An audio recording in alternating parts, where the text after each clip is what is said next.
Olá, pessoal. Hoje vamos falar de um assunto muito importante na genética. Estão prontos? E para começar, eu tenho uma pergunta.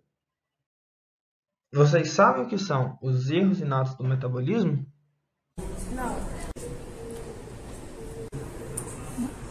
Uai, moça, eu tenho uma ideia de que seja doenças do código genético, né? Que altera as vias, né? Metabólicas.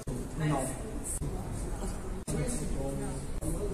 Tenho uma leve noção por conversas, mas não sei. Oi, amigos! Eu vou falar para vocês então o que são os erros inatos do metabolismo que tanto perguntamos. Eles são distúrbios de natureza genética, que geralmente correspondem a um defeito enzimático, podendo levar à interrupção de uma via metabólica. Mas como assim? Um exemplo é o caso da fenilcetonúria. O organismo não consegue degradar o aminoácido fenilalanina e ele acumula no nosso organismo e é tóxico. A primeira pergunta que pode passar pela cabeça de vocês é se esses erros inatos são frequentes, se a maioria das pessoas não conhece. Esses erros correspondem a 10% de todas as doenças genéticas e atualmente temos 500 doenças descritas na nossa literatura. É muita coisa, não acha? Às vezes a gente tem um exemplo de um erro inato próximo e não sabemos, porque não temos a informação de que é em si um erro inato. Um exemplo é o albinismo. Mas, professora, como esses erros ocorrem? Olha, eles são doenças com herança genética autossômica recessiva e eles afetam todo o nosso organismo, pois são anomalias metabólicas. E, além disso, eles são classificados em categorias. Lembra que são mais de 500? As alterações que afetam um só órgão ou alterações que afetam diversos órgãos. Dentro das alterações que afetam diversos órgãos, temos outras classificações, aluno. O primeiro grupo são os distúrbios de síntese ou catabolismo de moléculas complexas. O segundo grupo, erros inatos do metabolismo intermediário, que levam a uma intoxicação aguda ou crônica. Esses são mais fáceis de diagnosticar no hospital, por exemplo. Por que é difícil diagnosticar a doença logo no início? Olha, a resposta está na grande variedade de doenças e a alta complexidade delas. Além disso, a falta de experiência dos profissionais com esses casos, já que eles são raros, e a diversidade e a inespecificidade dos sintomas. Agora, você se pergunta, quais são os sintomas então?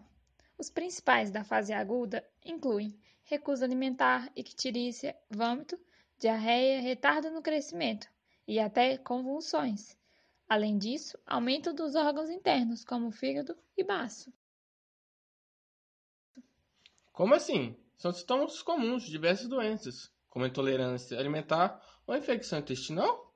Exatamente, Joãozinho. Mas calma.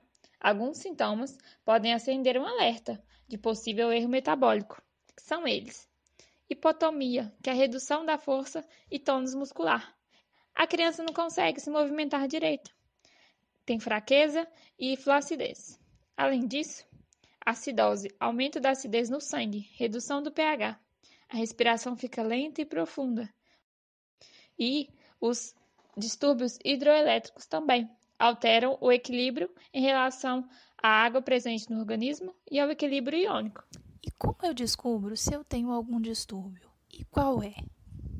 De maneira geral, busca-se analisar alterações em importantes produtos intermediários de substrato de rotas metabólicas, como por exemplo o piruvato. Quais são os exames para identificar essas doenças? Exames gerais como hemograma, ácido úrico e colesterol não são suficientes para o diagnóstico, porém, direcionam a suspeita para determinados tipos. Assim, outros testes mais específicos podem ser solicitados, como a dosagem de ácidos orgânicos na urina, de amônia plasmática e de lactato. No entanto, o diagnóstico só será definitivo após a determinação da atividade enzimática ou identificação do defeito molecular. Ah, entendi. Mas o diagnóstico desses erros é algo realmente útil, mesmo sendo algo bastante complexo? Com certeza, um diagnóstico eficiente é de grande importância para o tratamento, pois para a maioria desses erros é uma possibilidade de evitar a piora do paciente. E existem outras opções além desses exames?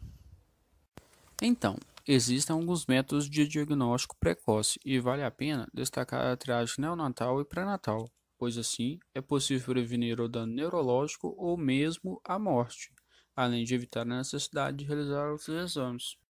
Que interessante! E como funciona?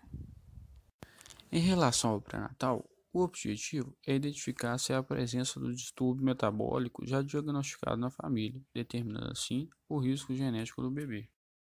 Já os programas de triagem neonatal buscam detectar quantidades anormais de algumas substâncias em poucas gotas de sangue obtidas do calcanhar do recém-nascido, o famoso teste do pezinho. Como funciona esse diagnóstico neonatal aqui no Brasil? No nosso país, todo recém-nascido deve ser testado para fibrose cística, anemia falciforme, hipotiroidismo e fenilcetonúria, e esses dois últimos podem levar a deficiência mental se não tratados. Então é isso, gente. Obrigada. Espero que tenham gostado e até a próxima.